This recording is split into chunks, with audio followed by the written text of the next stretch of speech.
24 घडामोडी, श्वास चालू घडामोडींचा। नमस्कार, न्यूज 24 घडामोडीमध्ये आपलं स्वागत आहे।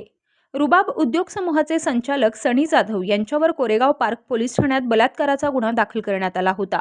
सनी याने पीडित महिलेशी जवळीक साधत कोरेगाव पार्क येथील हॉटेलवर नेऊन बलात्कार केला असल्याचा आरोप पीडित महिलेनं फिर्यादीत केलाय। तसेच महिलेचे अश्लील फोटो व्हायरल करण्याची धमकी दिल्याचंही फिर्यादीत पीडित महिलेनं सांगितलंय। आता पीडित महिलेला अज्ञात इसमाचा धमकीचा फोन आला असून तू गुन्हा मागे घे, नाहीतर तुझा आम्ही काटा काढू असे फोनद्वारे धमकावलं आहे। पीडित महिलेनं धमकीचा फोन आल्याप्रकरणी कोरेगाव पोलीस ठाण्यात अदखलपात्र गुन्हा दाखल केलाय। आता कोरेगाव पार्क पोलीस सुद्धा ॲक्शन मोडमध्ये आली असून सनी जाधव यास तात्काळ अटक करण्यासाठी पुणे पोलिसांनी आज दिनांक 17/6/2024 रोजी सनी जाधव यांच्या घराची झडती घेत सनी जाधवकडे काम करणाऱ्या 2 जणांना कोरेगाव पार्क पोलिसांनी चौकशीसाठी ताब्यात घेतलं आहे। तर पुढील तपास कोरेगाव पार्क पोलीस करत आहेत। प्रतिनिधी स्वामी गोसावी, न्यूज 24 घडामोडी, अहमदनगर।